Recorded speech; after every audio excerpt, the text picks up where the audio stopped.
Olá, alunos! Neste vídeo, eu vou explicar rapidamente como que nós representamos pontos no espaço e que eu trago um vetor também. Como nós temos que tanto os pontos como o vetor, eles possuem três coordenadas, uma para x, uma para y e uma para z, então nós começamos representando esses três eixos. Lembrando que aqui será apenas um esboço. Então, eu começo representando o eixo z na vertical. Isso é muito comum, o eixo z na vertical, em diferentes áreas do conhecimento que consideram o z sempre a altura do objeto a ser estudado. E aí eu já represento na horizontal o eixo y e o eixo x uma diagonal. Bom, os três eixos eles formam um ângulo de 90 graus entre si. Na prática, é como se você estivesse olhando para o canto de uma parede aí da sua sala. O canto, formado por duas paredes, então nós temos esse canto como sendo o eixo Z, um dos corrimões e o outro. Essa é a parte visível, então, do sistema. Essa parte visível, ou nessa parte visível, nós iremos representar sempre os valores positivos. Então, os valores positivos de x, os valores positivos para y e os valores positivos para z. A parte que nós não conseguimos visualizar, nós vamos representar de modo pontilhado. Então, eu imagino uma continuação da reta z, só que eu represento pontilhado, porque é a parte não visível. O y, mesma coisa. Imagino a continuidade dessa reta e represento de modo pontilhado. E o x também.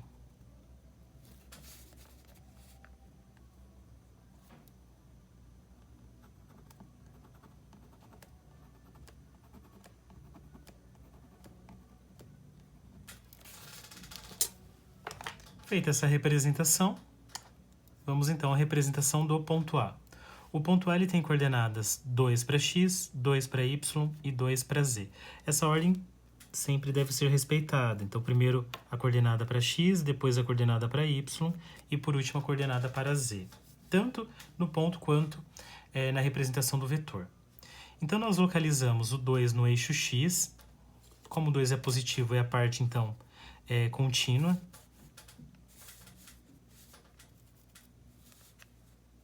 Eu vou utilizar 2 centímetros para cada unidade, para facilitar um pouco a visualização. Então, uma unidade, 2 unidades.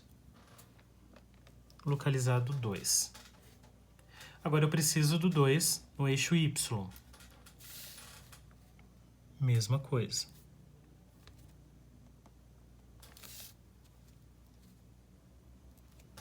Dois no eixo y.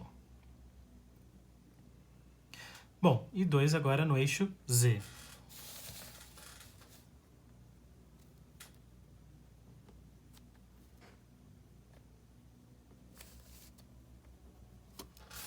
E como que eu marco o ponto agora, depois de localizar essas três coordenadas, esses três valores? Eu começo sempre marcando um ponto entre o x e o y, um ponto formado por essas duas coordenadas. É como se eu estivesse fazendo no plano cartesiano. Então, vamos lá. Eu imagino ou traço uma reta passando pelo 2 do x que seja paralela ao eixo y.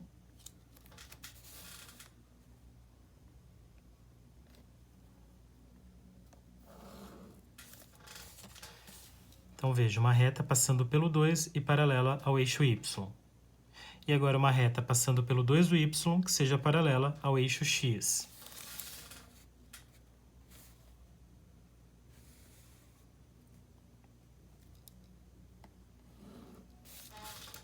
O cruzamento, então, eu já marco um ponto inicial aqui. Então, esse é o ponto que eu marco a partir das coordenadas de x e de y. Porém, eu tenho uma terceira coordenada no eixo z, que indica quantas unidades esse ponto, então, deverá subir. Então, ele deverá subir até o 2 do eixo z. Lembrando que, como é positivo, eu conto no eixo z a partir da sua origem. A origem é o ponto de cruzamento entre os três eixos.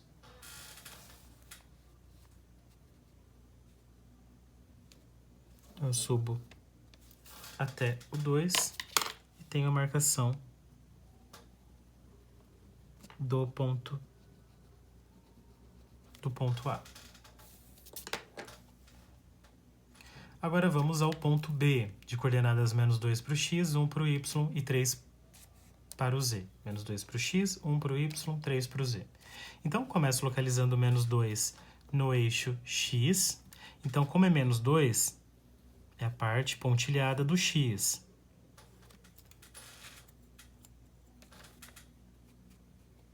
Eu estou utilizando a régua, mas como é um esboço, não se preocupe com a perfeição.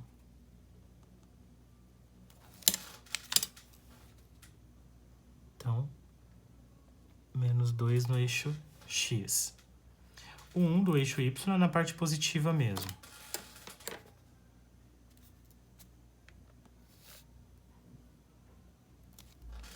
Feito isso, agora a ideia é a mesma. Preciso traçar uma reta passando pelo menos 2 do x, que seja paralela ao eixo y, e uma reta passando pelo 1 do y, que seja paralela ao eixo x.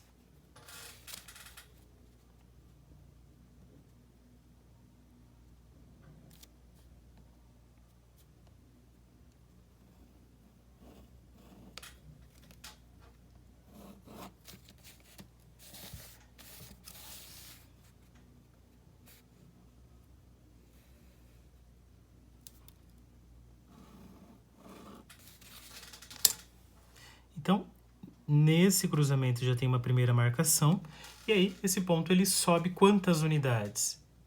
Ele sobe 3 unidades.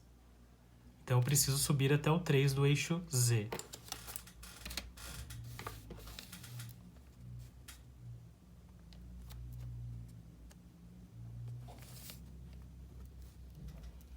Então, subimos até o 3 do eixo z. De modo que seja, claro, paralelo ao eixo z.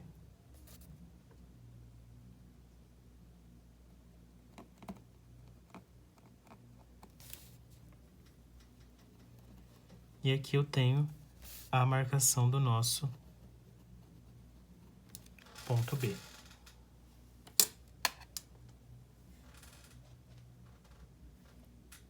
Vamos agora à representação do vetor menos 1 e 0.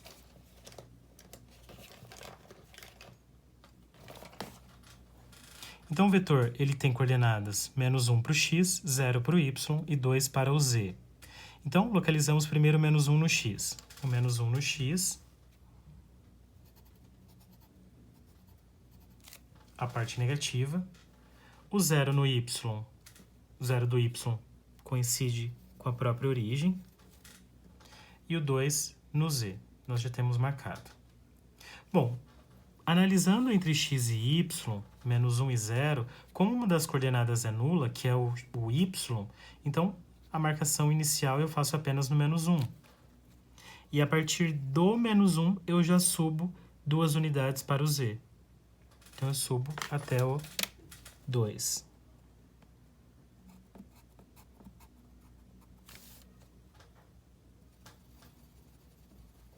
E assim, eu tenho a extremidade do vetor. Como esse vetor está escrito numa notação que nós já estudamos, em que a origem do vetor coincide com a origem do sistema, então, como é um vetor, eu preciso fazer um segmento partindo da origem com extremidade final nesse ponto. Então, essa é a representação do nosso vetor V. E assim então nós representamos pontos e vetores no espaço.